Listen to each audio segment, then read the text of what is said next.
Subscribe to our YouTube channel and press the bell icon to get the latest updates. I met with Mr. Trump. I don't know if you remember when he was campaigning. He asked to see me, so I spent an hour with him in Trump Tower talking with him about the world. During one of the debates he was having with Hillary Clinton, he was asked who he listens to in foreign policy, and he mentioned me. But when we'll forgive you for that. Well, actually, he didn't listen a lot to me, because when we did meet, I made the argument for free trade, against protectionism. I made the argument for American leadership in the world, not for isolationism. And clearly, I didn't have much influence on him. So, yes, some of this was predictable, not the details, but the idea that this president would become protectionist, yes, I think that was predictable, because he entered office believing firmly, not cynically, believing it with all of his heart.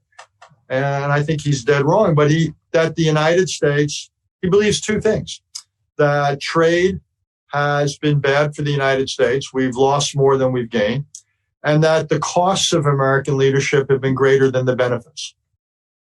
And we went back and forth disagreeing on those two judgments, but that's how he entered office. So no one was able to predict a lot of the details, but the general trajectory of Mr. Trump's foreign policy, it was also there in his inaugural speech. Can it be reversed?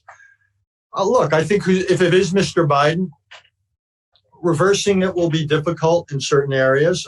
Trade will be difficult because his own party is quite protectionist.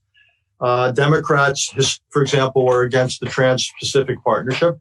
So I think he'll have to win over his own left in order to enter trade agreements. That will be difficult. But I don't think you would see anything like the use of unilateral tariffs and sanctions. I don't think you would see the same weaponization of American international economic policy. I think other aspects of foreign policy, I do think you would have a more multilateral approach. I think the United States would do things like get back into the Paris climate process. You would not have the United States taking troops out of Germany unilaterally and so forth. I think you would have a more familiar